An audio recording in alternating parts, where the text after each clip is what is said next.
Alright, so the plan for today is to talk about the New England colonies.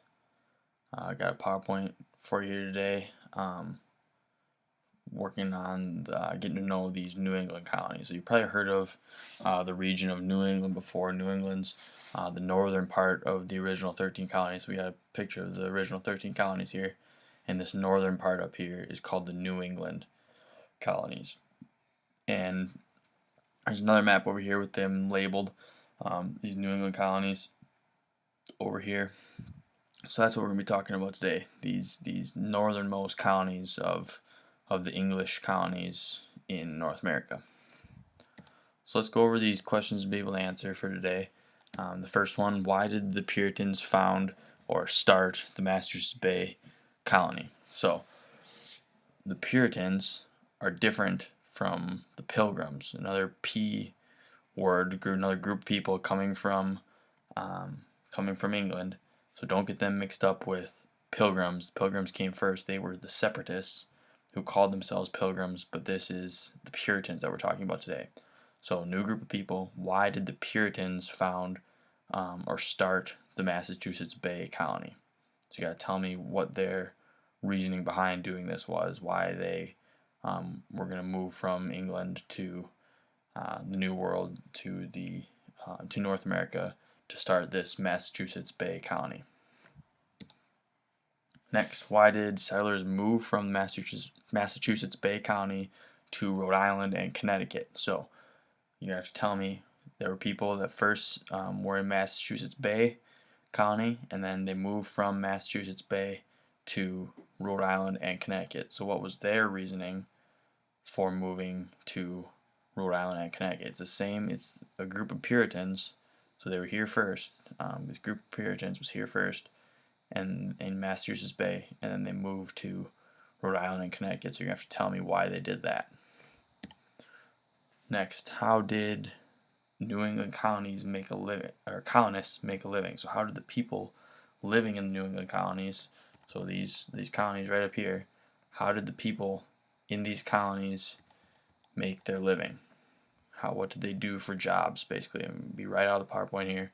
What did people in these colonies do for a living? What did they do for jobs? How did they make their money? Next, why was the Massachusetts School of Law of 1647 so important? Why was this school? It's a school that's going to be right out of the PowerPoint again. We're going to talk about it later, but you're going to have to tell me why this school was important, what the significance of this school was. So keep an eye out for that. Keep an eye out for the Massachusetts School of Law in 1647. And then finally, what were the core values of New England colony community life? So what the core values means, what did they find really important? What was really important to the people in New England as far as their community life? And community life just means their neighbors, the people that are living around them, the people in their city or in their town. What was really important to them about living in a community, living in a town with other people? What did they find really important about that? So these are the 5 questions. 5 questions that you're going to have answered for today. So be keeping an eye out for these 5 things. So let's get into it.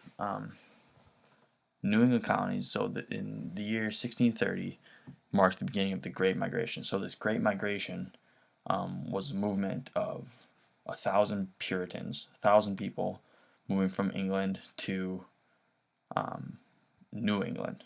That's where the name New England comes from, is they were moving from England to New England, and they just named it New England after where they were coming from. So in 1630, 1,000 people. You can look over here and see these. This is where the Puritans come into play, and we'll talk about the Puritans a little bit more in the PowerPoint here. But 1630 was the year that the Great Migration happened, and it was 1,000 people. You see right here, 1,000 people, and that's the largest mass movement of people of that time period. So 1,000 people came over, and that was the Great Migration in 1630. So the reason for this migration, the reason that the Puritans were moving from England to New England, was that King Charles I really despised the Puritans. They were a group. Remember from the last PowerPoint, we were talking about the separatists. So if you remember correctly, the king in England changed the rules, changed the religion. Lots of people felt strongly about that religion and the change of the church, and so some left the church completely and became separatists, and those were the Pilgrims. They left because they were separatists and they separated themselves completely from church. But also some people stayed and were Puritans, and the Puritans were the ones who tried to stay within the church and just change it from within. Rather than leaving the church and becoming pilgrims, the Puritans stayed in the church and tried to change it from within. So these Puritans were still in England, trying to change the church um, while still being part of the church.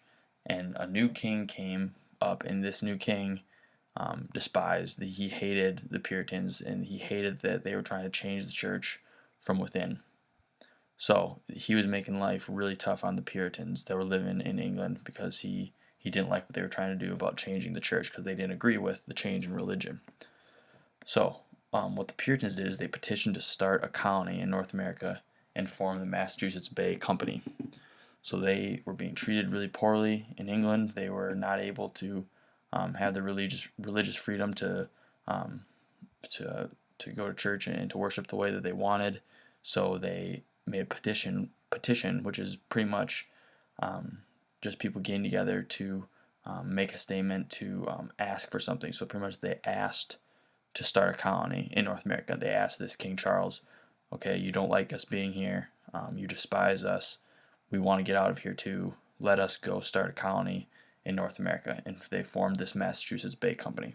So their reasons for leaving England were very similar to those of the Pilgrims and those of the Separatists. They wanted to leave for religious freedom. They wanted to be able to go to church and worship the way that they wanted to. So they started this Massachusetts Bay Company. John Winthrop was the leader of this company, of this group of people. You can see his name over here. John Winthrop led the 1,000 Puritans on 15 ships, and he became the governor of this group of people. So he was the leader of this group of people. And what he said was that he called this new town of Boston that they formed in the New England colonies. He called this new town of Boston a city upon a hill because it was to be a model for the world. They were trying to do something that the world had never seen before. They were trying to create a great society, a great group, a great place to live in the new world. And so they were really optimistic and talked about a city upon a hill because it was just going to be a great experience in Boston. And that was the Puritans moving from England to the New World, led by John Winthrop. Lots of Johns to keep track of, but here's another John, John Winthrop, to create a city upon a hill, and that was Boston. So the first general court, which made laws, included only Puritans who were investors, but later all adult free men were included if they were church members. So this was their form of government. This was their first form of representative government that the Puritans had. They formed this general court, and pretty much it started out as that only people that were invested in the church, only the really important people in the community could vote. But then they changed it eventually to all church members being able to vote. So you can see the church played a really key role in politics. You had to be a church member. You had to either, start out as you had to be high up in the church, but then they changed it to all church members. But still, you can see that this first general court, this first form of government that the Puritans had, it focused on the church and had a lot to do with what was happening in the church. So the Puritans sought freedom of religion, like I was talking about. I was talking about how their main reasoning for coming over was that they wanted to practice the religion that they wanted to, and they weren't being able to do that in England, so they got out of there. So they wanted their own freedom of religion, but the thing was that they didn't believe in the religious freedom of other people. They thought that their way of religion was right, everything else was wrong. They thought the king in England was wrong for changing it, so they got out of there. But when they got over here, that didn't just mean that anybody could do whatever they wanted. They still believed that their way was the right way. So they believed they wanted their own religious freedom, but they were kind of hypocritical, which means just doing one thing, saying one thing, and maybe doing another. They didn't let other people have freedom of religion. They didn't want everybody to have freedom of religion. They just wanted freedom of religion for themselves.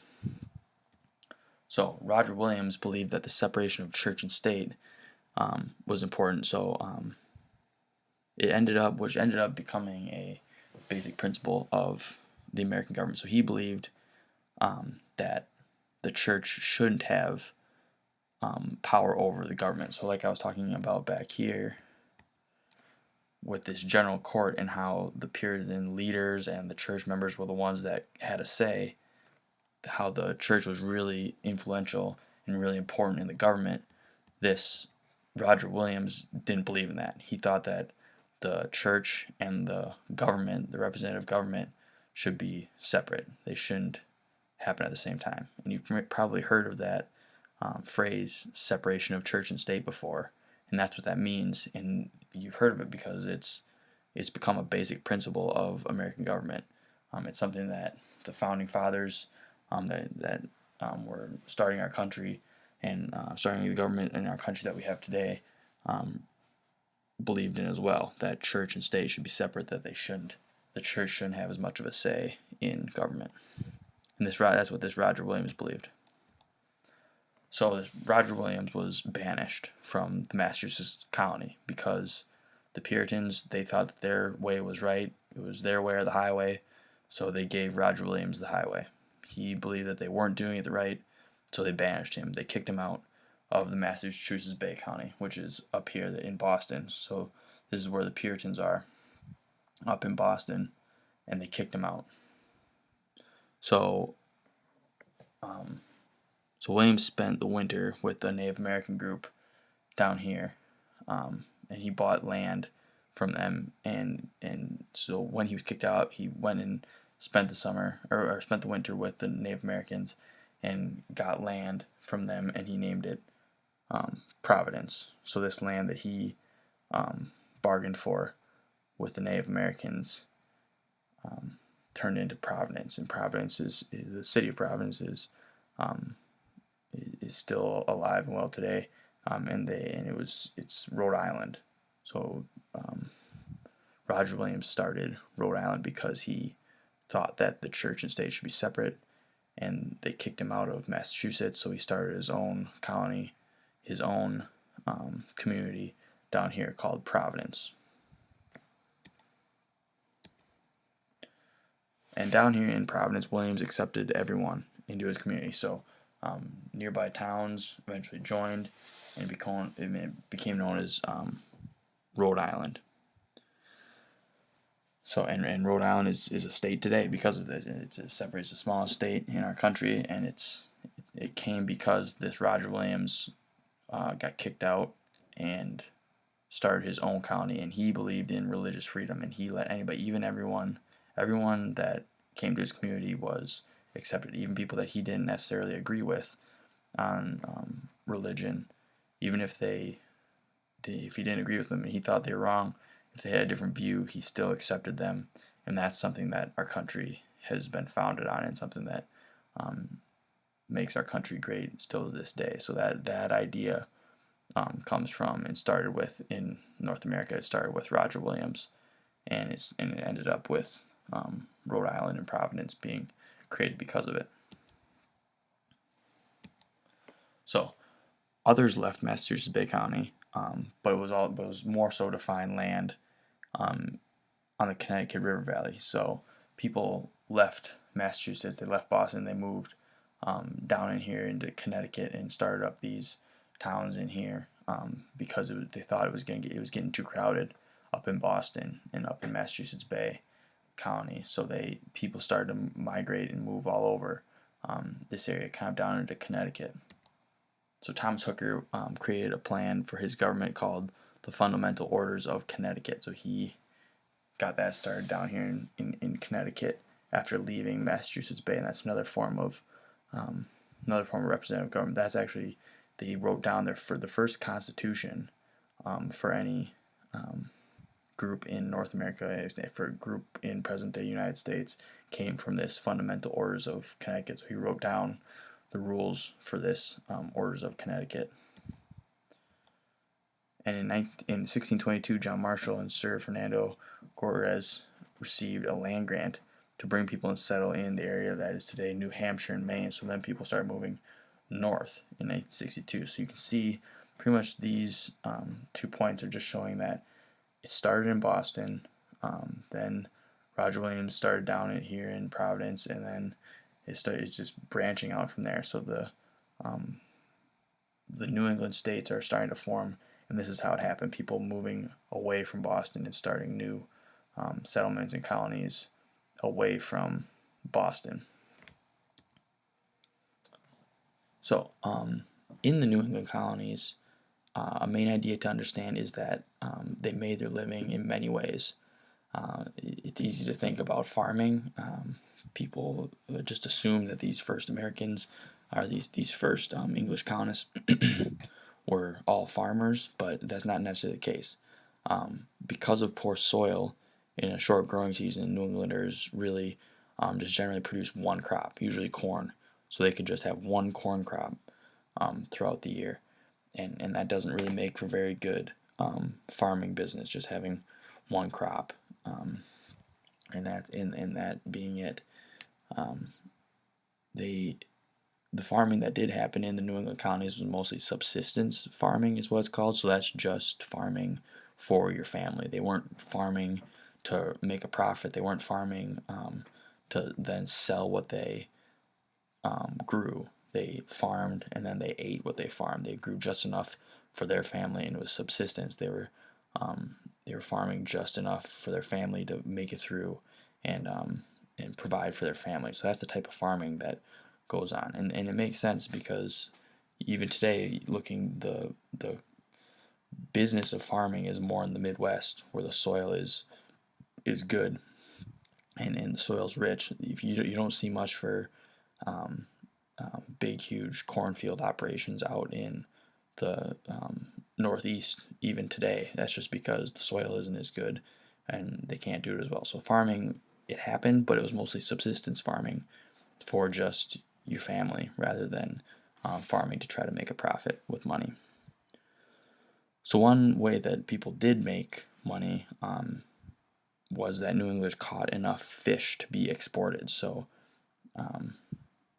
they would say they would go out in boats and fish different types of fish, and they would dry and salt the fish, and then they could export, which means they could send it out to different parts of the world and make money off of fishing and then selling the fish. So that fishing in the Atlantic Ocean was a huge part of. They would go out in the Atlantic Ocean, and fishing would be a huge part of what the New England states did. You can look over here at this map. You can see the little fish symbol here, and look on the map, and there's fish there, fish there, fish there, and so that was a big way that people made money, is by fishing off the coast. Another thing, in Nantucket and other communities, Martha's Vineyard is another example. Nantucket and other communities became centers of whaling. So here's a picture of whaling going on right here. People would actually go out. It's a little bit more dangerous than just regular fishing. People go out and hunt whales and take whales, and the whales were really really expensive. They brought in a lot of money if you could catch a whale and kill a whale, because they had whale oil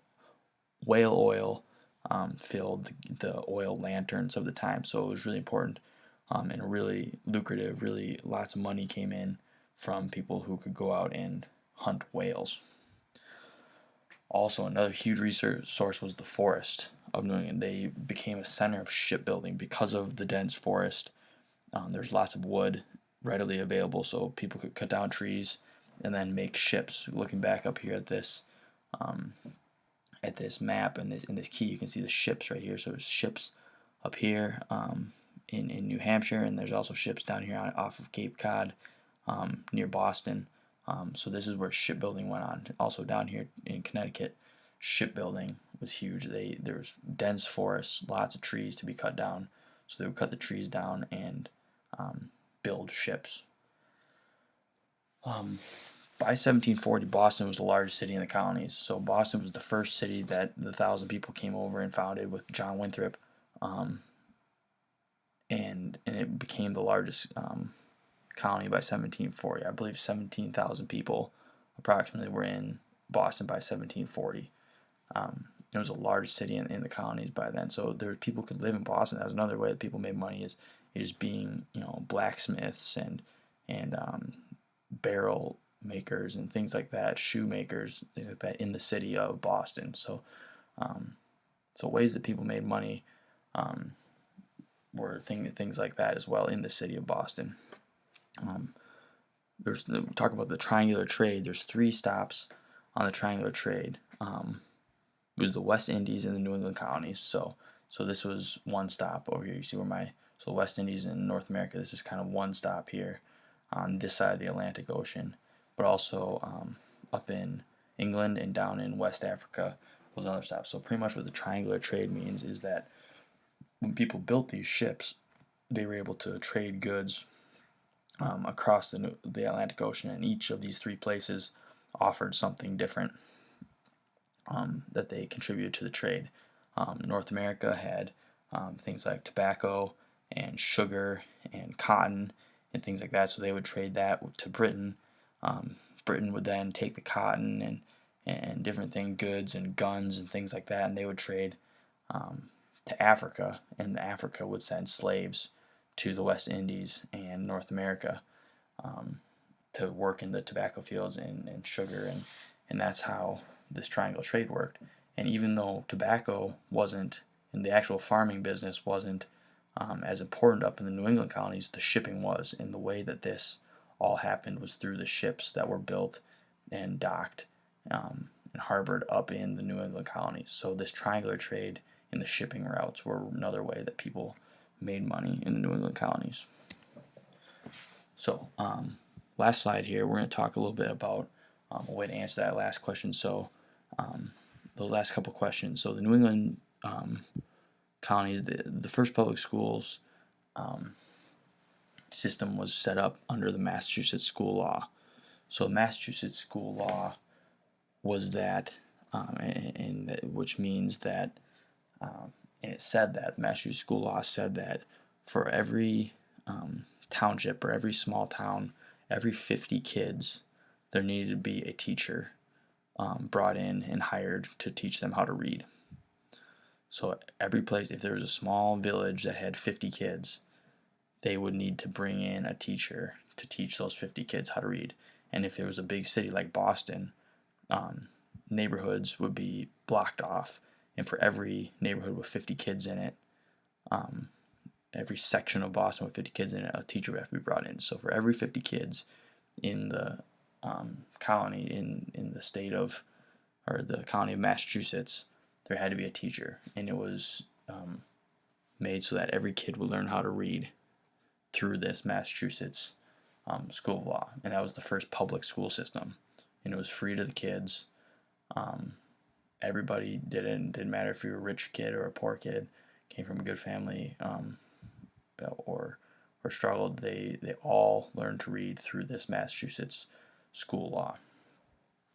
The first college, you've probably maybe heard of it, is Harvard.